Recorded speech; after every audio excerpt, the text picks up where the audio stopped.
Les amis, l'iPhone 12 Pro Max a une carte mère en sandwich. C'est-à-dire les cartes mères qui, pour la réparation, on est obligé de les séparer comme ceci. Donc là, nous avons la partie A, encore appelée le core board ou bien le upper board. Qui contient ici le disque dur, encore appelé la NAND, et le processeur dans le CPU. Et la partie B également, qui est la carte réseau qui contient tout ce qui est baseband et les lignes de radiofréquence. Donc, ici sur la partie A, ici, on a déjà ici le processeur qui est le A14. On a ici la puce d'alimentation encore appelée la PMU, c'est elle qui distribue l'énergie un peu de partout. Donc c'est elle ici avec l'insigne de la pomme Apple dessus. La puce d'alimentation encore appelée PMU.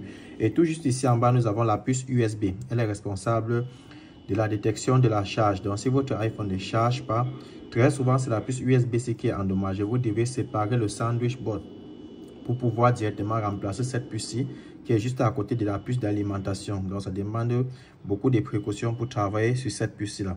Et maintenant, si votre iPhone, ça ne détecte pas sur l'ordinateur et que ça charge, ça ne détecte pas sur l'ordinateur, c'est la puce qui est responsable. Voilà. Et maintenant, ici, tout ce que vous voyez ici, c'est la partie réseau. Donc en fait, ce sont des amplificateurs réseau. Ici, on a des amplificateurs réseau comme le high band, le ultra high band ainsi que le low band, donc les hautes fréquences, les basses fréquences et les hautes et moyennes fréquences, et tout ici là.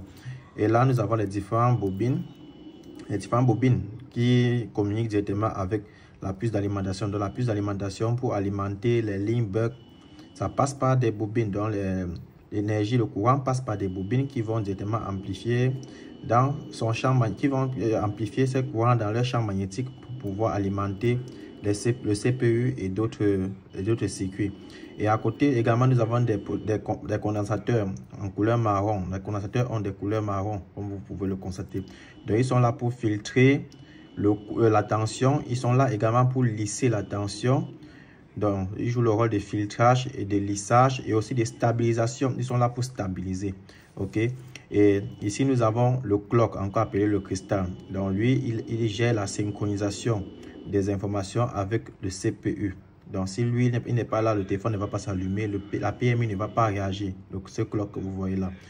Et tout juste là, nous avons les résistances qui sont très petites. Les résistances sont très petites, donc ils sont là pour faire passer le courant. Donc son rôle c'est de faire baisser par exemple un courant ou une tension, ça fait chuter en fait. Donc ça peut par exemple je prends l'exemple, un courant de 5 ampères, ça fait chuter par exemple en 3 ampères. Donc c'est ça les résistances en fait. Donc ici nous avons le cœur même du téléphone, le processeur, c'est lui qui fait tout, c'est lui le processeur en question. C'est lui qui calcule toutes les opérations. Lui, il communique directement avec le disque dur. Il communique directement avec la NAND. Sur les iPhones, on appelle cette puce la NAND. Donc, ça c'est un disque dur d'une mémoire d'une capacité de 256 Go. Le processeur qui est juste ici communique avec le disque dur qui est là derrière via l'intermédiaire d'une petite puce ici qui s'appelle la EEPROM. Donc, la EEPROM, c'est une puce électronique qu'on ne remplace pas sur les iPhones. C'est-à-dire, si ça se perd, vous ne pouvez pas remplacer. Mais par contre, vous pouvez le programmer, vous pouvez copier les informations originales. Et chaque EEPROM est unique à un téléphone, à un processeur. C'est sérialisé à un processeur.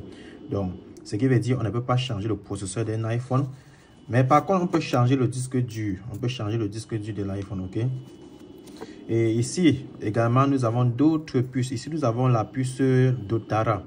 La puce qui contrôle la charge par induction, donc la charge sans fil ici d'Otara. Ici, nous avons la puce UROS, celui qui contrôle le AirDrop, donc le transfert des fichiers par AirDrop qui utilise également le Wi-Fi. Nous avons également ici la grosse puce audio, ici, c'est celle qui stabilise l'audio et tout et autres, qui contrôle tout ce qui est audio. Et tout juste là, nous avons la puce d'alimentation de la caméra PMU. Bon, la puce-ci, j'ai déjà oublié la fonction de cette puce-ci. Mais pour ceux qui utilisent des schématiques comme moi, dans les schématiques, vous avez tous les puces. Ici, par exemple, là, ici, nous sommes sur les logiciels schématiques, JC schématiques. Pour ceux qui veulent activer les logiciels schématiques, contactez-moi. Je fais l'activation de tous les logiciels schématiques pour ceux qui veulent se former ou bien qui veulent faire de la micro-soudure. Donc là, ça, c'est le schéma 12 Pro Max ici. Là, c'est le bitmap de l'iPhone 12 Pro Max. Donc, je vais aller en mode réel ici. Je vais activer le mode réel. Et ici, on a toutes ces puces là. Donc, je vais cliquer sur Note. Donc là, j'utilise le logiciel JC Drawing. Sur Note ici, ça va annoter tout directement. Donc ici, on a quoi ici? On a la puce qui contrôle la caméra ici. C'est pour ça que vous voyez, on écrit là-bas la Image Power Supply. Et ici, on a le codec audio. Et tout juste ici, également, bon, les deux ici, j'ai la caméra. Et ici, directement, bon, là c'est la Charging IC chargée par induction, donc Dotara ou bien Ectara. Ici, on a un amplificateur audio là. Et là, on a le Logic Chip qui est la puce EEPROM. La EEPROM, ça s'appelle tout la Logic Chip. Donc, etc., etc. Ici, maintenant, on a les amplificateurs, comme je vous expliquais là, les amplificateurs comme le Ultra High Band, donc le Ultra High Frequencies. Ici, on a la puce USB et on a ici le Low Frequency, donc un peu comme la 2G en fait, un truc de ce genre, donc la Low Band en fait. Et par la suite, on a les différents connecteurs. Donc là, c'est sur le schématique. Donc, voici une carte maintenant en temps réel, les gars. Une carte mère en temps réel. Donc, il y a tellement de composants, mais si ce type de vidéo vous intéresse, je peux constamment faire des vidéos pareilles pour pouvoir vous expliquer un peu chaque composant, les composants qui sont sur les différents cartes mères et si par exemple il y a panne, comment ça peut se comporter, ok. Ici sont les connecteurs de charge, connecteurs de la nappe de charge sur l'iPhone 12 Pro Max. Ici c'est pour connecter l'écran, donc l'affichage.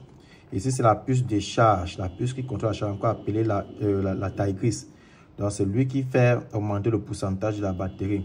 Donc là, celui-ci, il fait augmenter le pourcentage de la batterie, c'est lui qui fait la charge. Mais pour qu'il charge, il a besoin de communiquer avec la puce USB qui est ici. C'est la puce USB ici qui valide la charge, qui contrôle si le téléphone reçoit réellement la 5 volts. Si tout est OK, il reçoit cette tension-là. Il traite et en fait, il contrôle, il se rassure que tout est OK. Ensuite, il envoie le signal à celui-ci pour autoriser la charge avant que lui, maintenant, il charge. Donc, il passe par ces bobines que vous voyez là. Les bobines sont là pour pouvoir booster ou bien amplifier la charge. Et à côté, il y a toujours des condensateurs qui sont là pour stabiliser, pour filtrer. Donc, c'est un peu ça. Ici, on a une petite résistance qui convertit la VBAT en VDD-Min. Donc, sur les séries 12 Pro Max, VBAT et VDD-Min ça passe directement par là.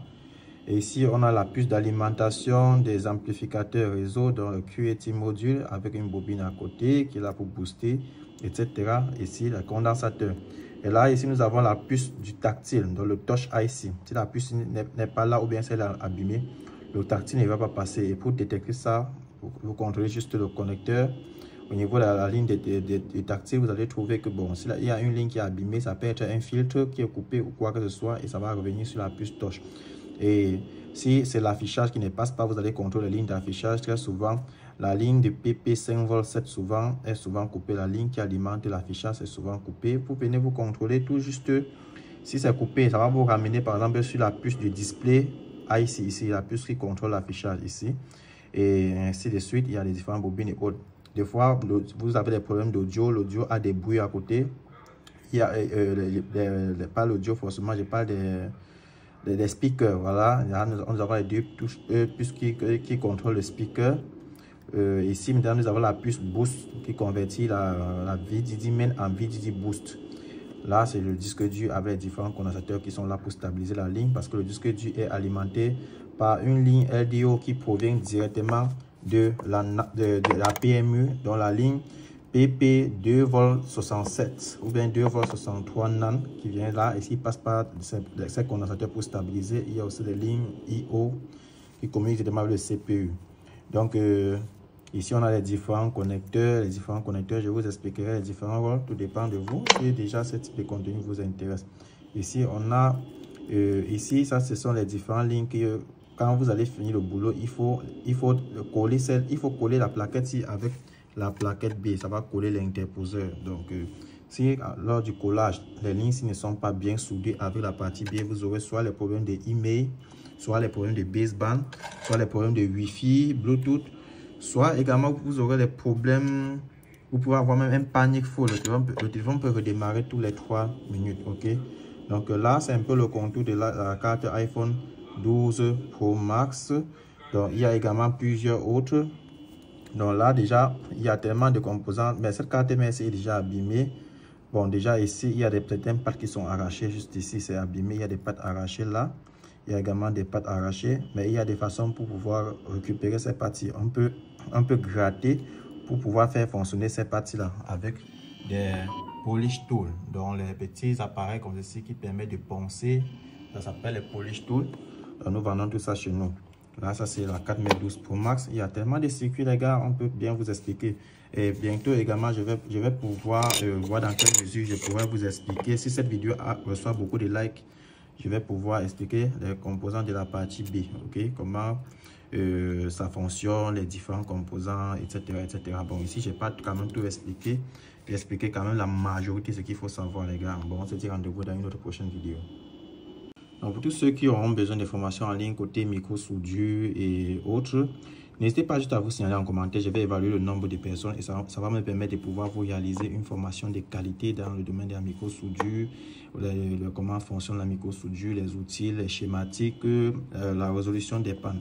Donc, les gars, ça c'était juste un extrait.